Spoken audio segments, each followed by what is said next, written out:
the dual mating strategy is a thing that I don't necessarily know is true, and I think it could be sabotaging what could be decent, healthy relationships by causing an undue level of paranoia. 3 kids by 2 fathers, and then she Well, expects I don't she's deny that some women entitled. are doing this. Like, I don't deny that it is a strategy. If some guy goes to the internet and thinks 100% of women are want to bring home a cuck baby, then that's probably going to damage their, if he believes that, that's going to damage their relationship. He's going to be hyper vigilant about his woman. And even if his woman is completely innocent.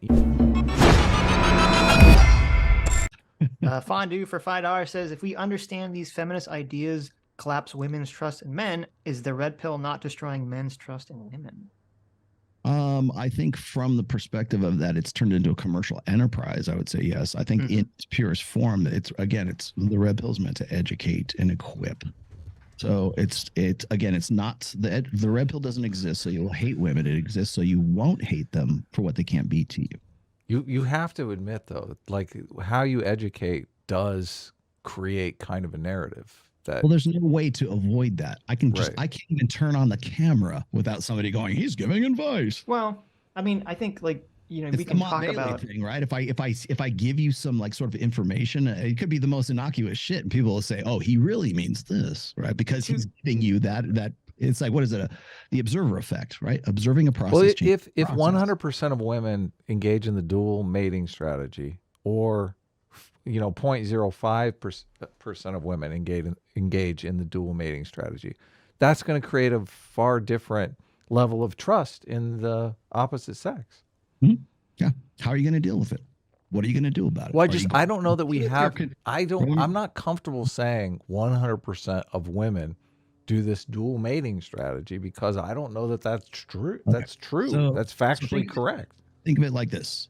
Dual mating strategy is like a subroutine that's going on in the background all the time. Right. I understand that you're saying it's happening subconsciously. How women can turn that to advantage, or how they exploit that. I still don't know that that's true. I mean, you're explaining the motivation is unconscious. I don't think that changes the reality of the situation of the numbers. I'm open to the ideas. What would the opposite be? What would be the other thing that would be running? Well, the thing that convinced David Buss was when women have affairs, and evidently they've taken statements from these women that have affairs that basically write out the reason for the affair, that it wasn't this dual mating strategy. It was, I want to leave the guy that I'm with. Yeah, but she has to be with the guy in the first place. Right. What motivated her to want to get with that guy? Well, so you're saying she was doing this dual mating strategy? Well, we could also point out this too. Like, what about the very rich women who are with married super rich guys and they fuck the pool boy? They cheated on him with the pool boy. He can't possibly outmatch the spending power. These are the guys. All of human jealousy evolved in men to solve the cuck problem. Every bit of human jealousy exists because of the cuck problem. So mate guarding exists because of the cuck problem. Yes. So I'm saying people want to know what what the opposite sex is doing to them in the cuck realm, and so they can develop a contingency against it. Right. And if you're living in a society where 100% of women are trying to cuck you, that's going to give you a different kind of strategy than if you're living in a situation where you're like, oh, only the super whores on Instagram are trying to cuck you. Cucking a guy is the methodology. This is how I'm going to solve my reproductive problem. I need to get the best genetics. Right, I understand. I totally understand it. Look, I totally understand it. I understand the strategy. But those methodologies still come from the same root, which is the dualistic mating strategy. Right. I just, on average, I want to know, like, how many women this is their main strategy. So I think obviously I'm biased. I would like to think that it's not 100%. What about the woman who has 3 kids by 2 fathers, and then she expects? Well, I don't deny that some women are doing this. Like, I don't deny that it is a strategy. Like, men have a different methodology. Men have a dual mating strategy too. It's long-term monogamy or fucking run, right? I mean, they're doing it. Both. Yeah, sure. I'm just saying, I'm sure women want to know, how many guys are practicing fuck and run, and they're going to tailor their mating strategy according to that. We're talking about two different things. The first one is the methodology. Cucking is a methodology, but the basis of that is the dualistic mating strategy. The principle, meaning I need to get the best genetics I can with the guy who is also can provide parental investment, protection, and provision. Right. So how do I go and do that? Sometimes it might be marriage is the best way to do that. You're still looking for the best You're still hypergamous or dualistic in the sense that you're looking for the guy. Doesn't matter if it's Bible study or not. You're still looking for the guy who's the alpha of the fucking Bible study. Look, so the chat is basically saying Adam wants to believe. We don't know. we don't know what the numbers are. Like right now, there's so many women in the world, right? And there is an objective reality to how many of these women are practicing this dual mating strategy and how many are just practicing a monogamous mating strategy where when they commit affairs, they are switching partners. Look, you admitted it. People's mate value oscillates throughout their life, obviously. So you're trying to keep your mate value and your mate's mate value in sync, unless you're just out of it and you're like, I don't care. Like if this person leaves me. So this obviously would change the mate value of women dramatically, right? I think people are looking for a better deal.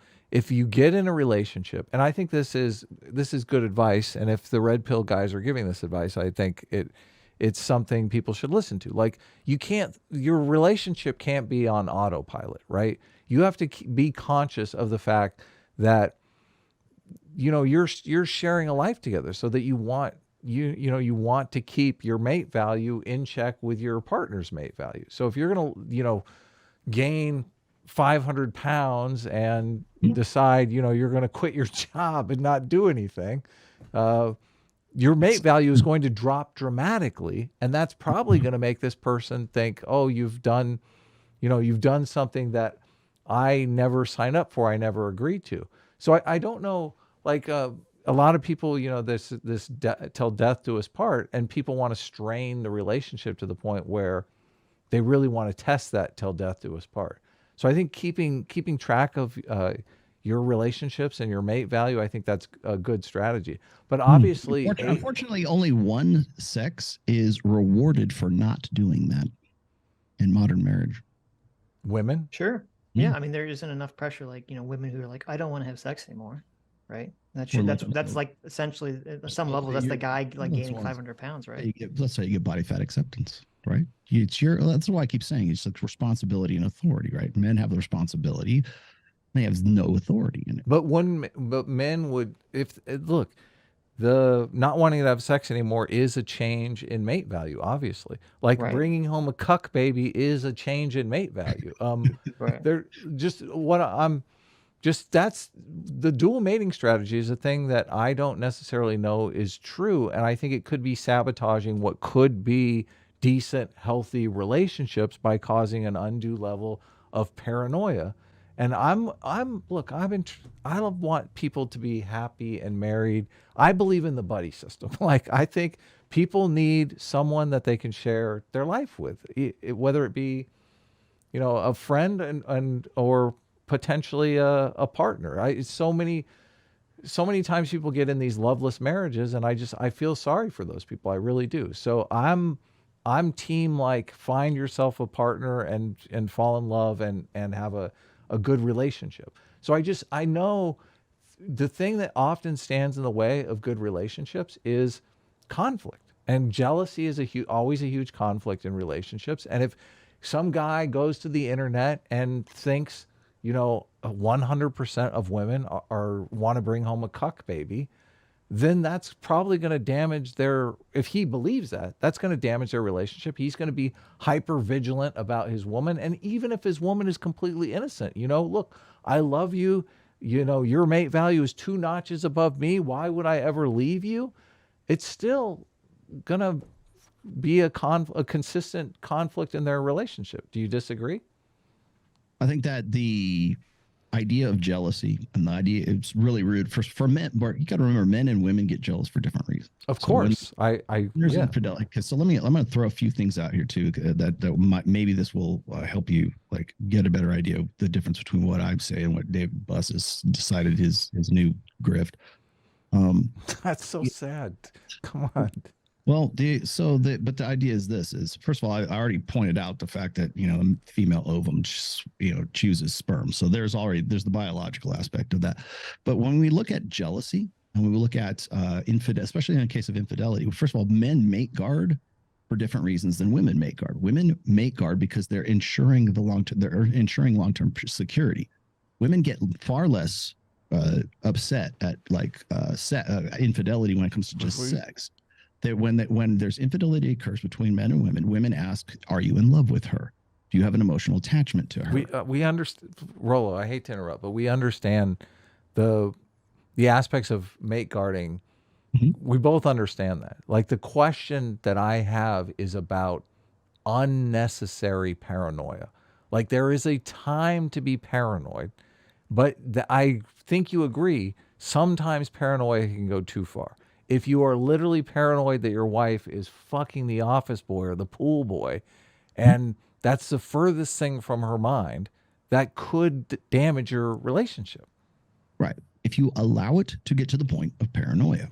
So when a guy is suspicious of his wife, guy has that gut instinct, it's generally because his subconscious is picking up on cues like behavioral inconsistencies with that woman, whether it's his girlfriend or his wife or whatever. She doesn't usually act like this. Or perhaps she's with another guy and suddenly she takes an interest in Swedish death metal because the guy that she's with has an interest in that as well. Right. Certain things change. In some cases, like even your conscious mind doesn't register those, but there's something where you go, maybe I should go look through her phone, right? I've had guys ask me that. They go, I think she's cheating on me. Should I snoop through her DMs or her texts or whatever like that? Not so much anymore because women just put it out there for the world to see as it is these days. But I'm telling them, look, is that just instinct? Because the instinct to mate guard, that's where I was going with this. The reason you get jealous, the reason you mate guard is because there's an instinct in that guy to want to do that. So again, studies will show you that when men tend to mate guard most is when that woman is ovulating, when she's wearing the red dress, when she's got the hoop earrings on, when she says, "Hey, I want to go out with my girlfriends to Vegas this weekend. Is it okay with you?" Those incidences, and they're imperceptible. I know, and it seems innocuous, right? But don't get paranoid. If your wife is like having sleepovers with her guy friends, I think maybe a little paranoia is justified. Okay. Okay. So I'm just talking about this idea that 100% of women want the alpha fucks, beta bucks reproductive strategy. Like, even people in the chat are dropping statistics about how many paternity tests come back of some other guy. So that, like, obviously they're using some form of evidence to make the argument that, no, you are correct. 100% of women do this strategy.